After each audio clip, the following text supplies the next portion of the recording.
put it briefly, this is a European summit.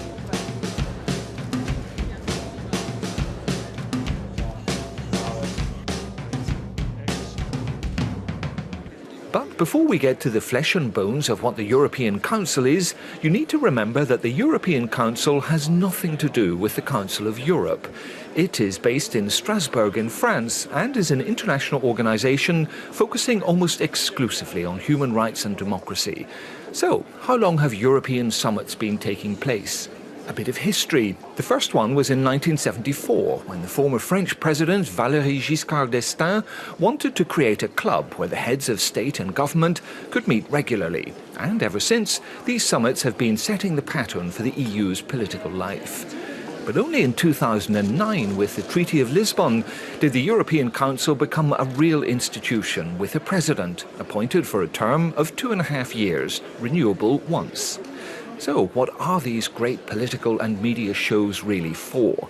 Surprising as it may seem, the European Council has no legislative power.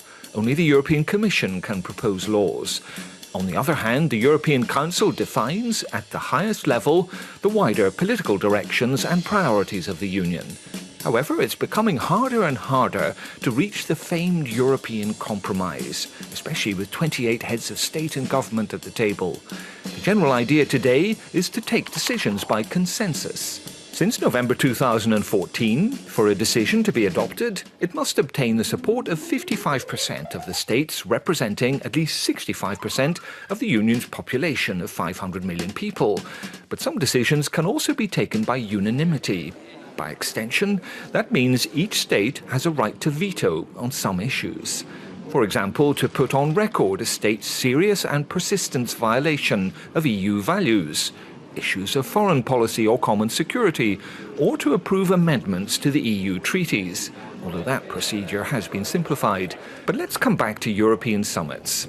In reality, a major part of the negotiations takes place well before the summit. Everything happens in the wings between diplomats, foreign ministers and European civil servants. In fact, it's even possible to obtain a rough draft of the summit conclusions before the heads of state even arrive. So, how do journalists get informed when the discussions are held behind closed doors? They don't. They have to wait until the conclusion of every EU summit, often for hours. But in truth, the debates are never totally secret.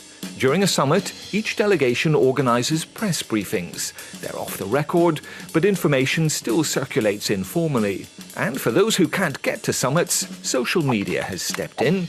If you type #EUCO on Twitter, you can follow the progress of discussions almost live without being in the building.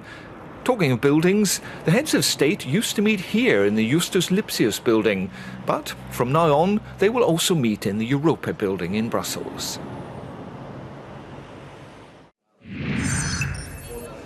Seems to be